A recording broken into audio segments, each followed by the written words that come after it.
भारत ने इस धरती की सबसे मुश्किल टेक्नोलॉजियों में से एक ना सिर्फ बना ली है बल्कि आज उसका सफल परीक्षण भी कर लिया है। और यकीन मानिए, जितनी आसानी से मैंने आपको ये बता दिया कि सफल परीक्षण कर लिया है, इस हथियार को तैयार करने में उससे 1000 गुना ज्यादा मुश्किलें हमारे वैज्ञानिकों को आई। ऐसा नहीं कि उन्होंने सिर्फ बना लिया और सफल परीक्षण तुरंत हो गया हो, फेलियर भी हुए, वो नाकाम भी हुए, लेकिन उन्होंने हार नहीं मानी।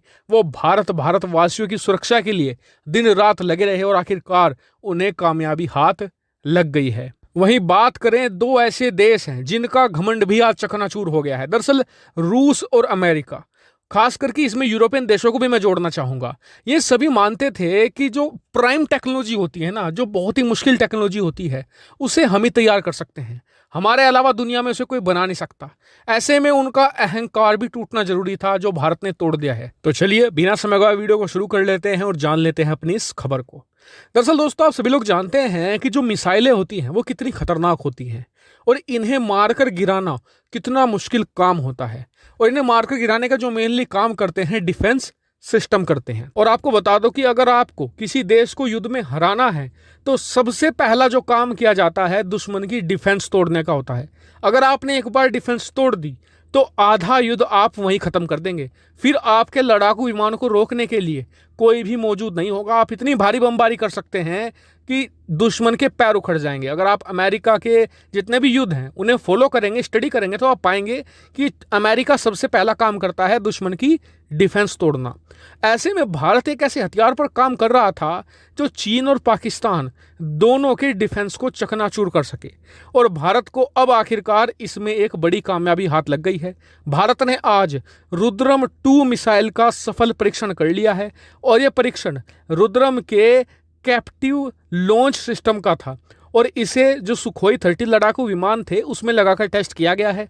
आज देखा गया कि जितने भी क्वालिटी पैरामीटर्स थे, रुद्रम 2 उन पर खरी उतरी है और अब जल्द ही इसका एक फायर टेस्ट भी किया जाएगा।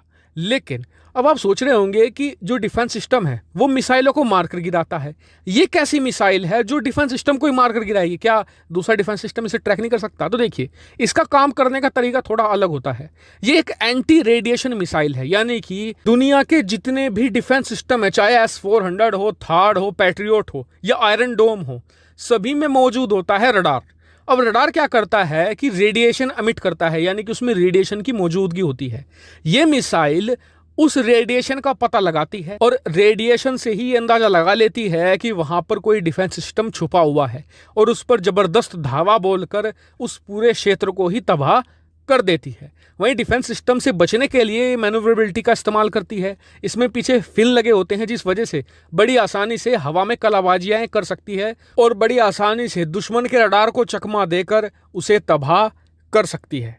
और इसे लड़ाकू विमान से ही लॉन्च किया जा सकता है। ये एक एयर लॉन्च मिसाइल है। आपको बताऊं, इसकी जो रेंज है वो 350 किलोमीटर है। हालांकि इसका एक नया वेरिएंट भी तैयार किया जा रहा है साथ साथ में ही, रुद्रम 3, जिसकी रेंज 650 किलोमीटर होगी और जो उसका वेट है इस मिसाइल से दुगना होगा। उसका मेनली इस्तेमाल किया जाएगा चीन के जो डीप इलाके हैं, बहुत ही अंदरूनी इलाके हैं, वहां पर उनके जो सैन्य बेस हैं उन्हें तबाह करने के लिए। हालांकि आपको बता दूं कि भारत इस मिसाइल का परीक्षण करते ही दुनिया के स्पेशल क्लब में आ चुका है, क्योंकि कुछ ही देश है गिनती के जिनके पास आज की तारीख में एंटी रेडिएशन मिसाइल मौजूद है। क्योंकि एंटी रेडिएशन मिसाइल की जो टेक्नोलॉजी है बहुत कॉम्प्लेक्स है, बहुत कॉम्प्लिकेटेड है। एक छोटी सी गलती पूरी मिसाइल को बर्बाद कर सकती है। इसमें हर चीज परफेक्ट होनी चाहिए। वो कहते हैं ना कि बारीक काम, इसमें ज्यादातर बारीक काम है। वरना जो दूसरी मिसाइल होती है, चाहे कितनी भी बड़ी हो, सिंपल लॉजिक होता है।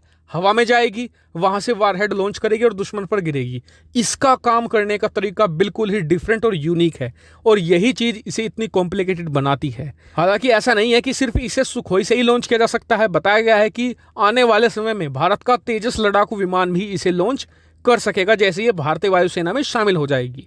हालांकि भारत की इस उपलब्धि पर आपका क्या मानना है, कमेंट करके जरूर बताएगा। साथ ही वीडियो को शेयर कीजिएगा और चैनल को सब्सक्राइब जरूर कीजिएगा। फिलहाल इस वीडियो में इतना ही। Thank you very much for watching video.